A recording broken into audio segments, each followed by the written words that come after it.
O advogado Afonso Mota é o que se pode chamar de um legítimo cidadão gaúcho. A veia política vem de longe, lá do avô Afonso Antunes, que presidiu o PTB de Getúlio Vargas, no Alegrete. O tio Leocádio foi deputado estadual e presidiu o BNDES no governo de João Goulart.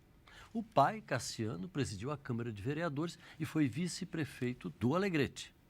O deputado Afonso Mota chega à Câmara Federal a bordo de 90 mil votos e de uma vontade de trabalhar em favor de um novo pacto federativo, de uma reforma política e, naturalmente, em defesa dos interesses dos produtores rurais do Rio Grande do Sul.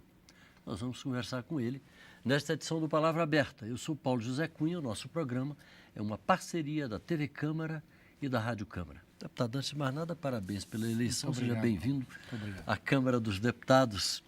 Eu dei rápidas pinceladas aí, um perfilzinho aí da sua família, né? De como o senhor chega aqui, mas o senhor me dizia pouco antes que tem uma ligação muito forte com a área das comunicações. Atuou na RBS. Comunicação social, fiquei 23 anos no Grupo RBS, no Rio Grande do Sul, filiado da Rede Globo de Televisão, respondi inclusive pelo negócio de televisão do Grupo RBS.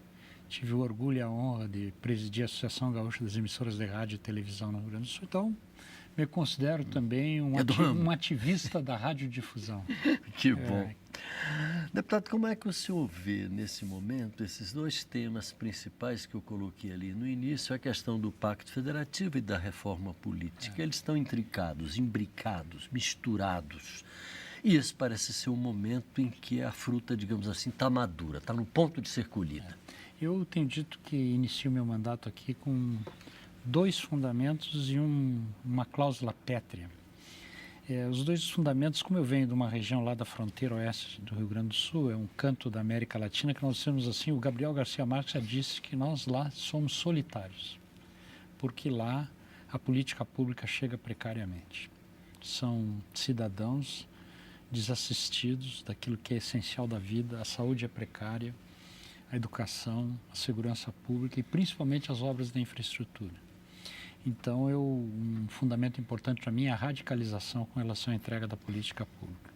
Todos os níveis federativos, eu acho que é uma questão essencial para o cidadão. Eu acho que a síntese de quem ocupa o espaço público é trabalhar para melhorar a qualidade de vida das pessoas. E enquanto o serviço, a política pública não chegar efetivamente para retribuir aquilo que o cidadão dá para o Estado, nós não vamos alcançar esse reconhecimento. Então, esse é um fundamento radical. E o segundo fundamento é realmente a questão da justiça no Pacto Federativo. É inadmissível que, desde a Constituição de 88, venham sendo atribuídas responsabilidades aos estados federados, aos municípios, mas principalmente aos municípios, onde acontece a vida das pessoas, sem a correspondente distribuição dos recursos.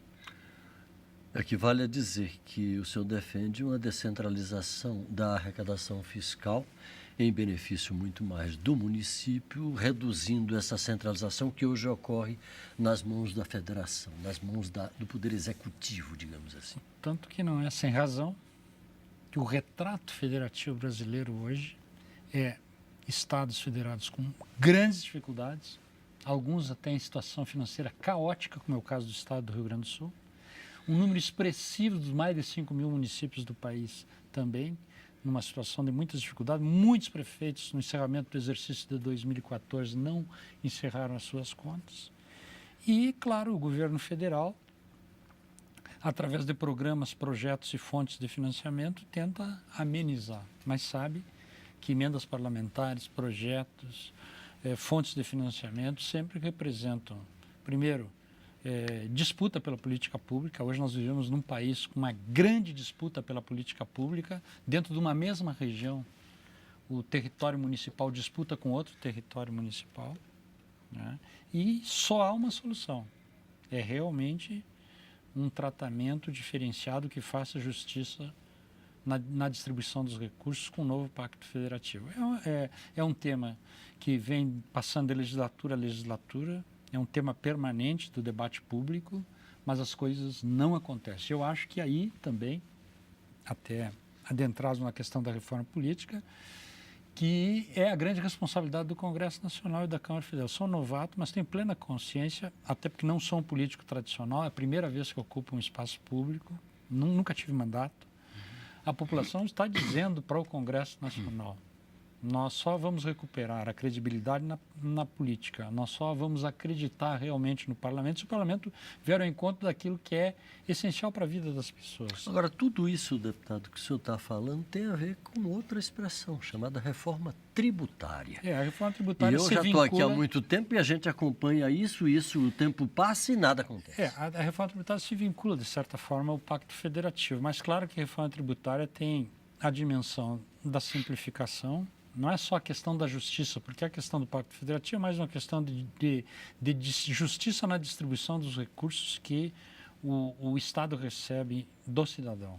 E a reforma tributária é a responsabilidade do cidadão, não é, que todos nós temos responsabilidade por fazer essa contribuição, que ela seja justa, que ela seja simplificada e que ela, de certa forma, atende aquilo que é da essência do tributo, né, que ela vá ao encontro daquilo que o cidadão precisa para ter uma qualidade de vida. Mas tu me perguntaste, eu faço questão assim de colocar, porque é o meu princípio maior, eu venho para cá com uma visão reformista, não há dúvida. É a reforma tributária, mas a questão mais candente, a qual nós não podemos abrir mão, é sem dúvida nenhuma a reforma política. Eu acabo de fazer se o senhor pudesse definir, sei lá, 2, 3...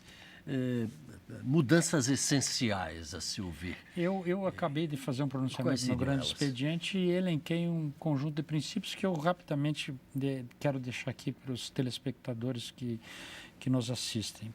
Voto obrigatório, vedação das coligações na eleição proporcional, cláusula de barreira de 5% para os partidos políticos. Para reduzir a farra. Voto distrital misto. De partido. Voto distrital misto. Coincidência das eleições gerais, em todos os níveis, para o município, para o estado. O que reduziria drasticamente a federação. Até o custo, né? Um mandato de 5 anos. O mesmo mandato, mesma duração do mandato de deputado federal para senador. A questão... que é uma questão para a gente que é da comunicação social, pode parecer, cerceando a liberdade de expressão, mas acredito que as pesquisas eleitorais têm que ter uma limitação temporal até, de repente, 30 dias antes da eleição, né? Porque eu acho que fica evidenciado que tem influência sim no processo eleitoral, e revisão por parte da sociedade daquilo que for decidido pelo Congresso Nacional. Referendo, não plebiscito, referendo. Então são algumas questões que a gente coloca para o debate. Evidentemente que financiamento de campanha, eu entendo que já existe financiamento público de campanha. Então acho que o que nós precisamos é limitar o financiamento privado e nós temos, na realidade, um financiamento misto, né? Privado limitado, tanto limitar a contribuição das empresas como das pessoas físicas, ou de repente limitar, podendo que só as pessoas físicas contribuam, né? E financiamento público... Já é uma ideia que vem prosperando aqui. E financiamento público também muito regulado, porque já existe financiamento público de campanha. Não é sem razão que há uma grande dificuldade de renovação efetiva na política nacional. Numa frase, nosso tempo está praticamente esgotado, mas numa frase, o que pode ser feito de imediato em favor da produção rural do Rio Grande do Sul? Eu acho que a produção rural do Rio Grande do Sul, ela num momento como esse de desafio, aquilo que garante o desenvolvimento e o progresso nacional. Na hora do desafio, é aquilo que mais rapidamente se transforma em divisa, em desenvolvimento para o país. Então, eu acredito que cada vez mais nós temos que considerar a nossa atividade vocacionada, a atividade rural, dentro de toda a dimensão. Hoje não é mais financiamento, custeio para a atividade rural. Hoje a atividade rural se relaciona com o conceito de produção de alimentos. Nós somos grandes produtores de alimento para o mundo Brasil. E dessa forma é que cada vez mais a atividade do agronegócio precisa ser reconhecida. Deputado, falar em agronegócio, só para fechar, a gente vê a dificuldade de quem produz vinho no seu estado, no Rio Grande do Sul, para poder competir, sobretudo, com o produto que vem do exterior, principalmente do Chile, Argentina, etc., porque não consegue chegar no preço. O que é que pode ser feito? O senhor acha que está na hora de reduzir a carga fiscal? Eu acredito que sim. Nós temos participado dos debates lá da nossa entidade associativa de todos os produtores e, sem dúvida nenhuma, acho que todas essas atividades que têm um cunho forte, vocacionado, que é da natureza daqueles que desenvolvem atividade, como é o caso da região nordeste do estado do Rio Grande do Sul, principalmente nas outras regiões do estado que tem terra compatível para realizar, não só no Rio Grande do Sul, mas acho que essas atividades têm que ser estimuladas, vocacionadas, têm que ser beneficiadas de certa forma, tem que ter um certo subsídio, porque hoje a guerra é total, né? O mundo com a globalização determina uma grande competição e cabe aos governantes desenvolver uma política pública que proteja aqueles que desenvolvem o nosso empreendimento. Deputado Afonso Mota, do PDT do Rio Grande do Sul. Muito obrigado pela entrevista, seja bem-vindo à Câmara e volte sempre. Muito obrigado. Viu? Você de casa, obrigado pela audiência. Um abraço e até a próxima.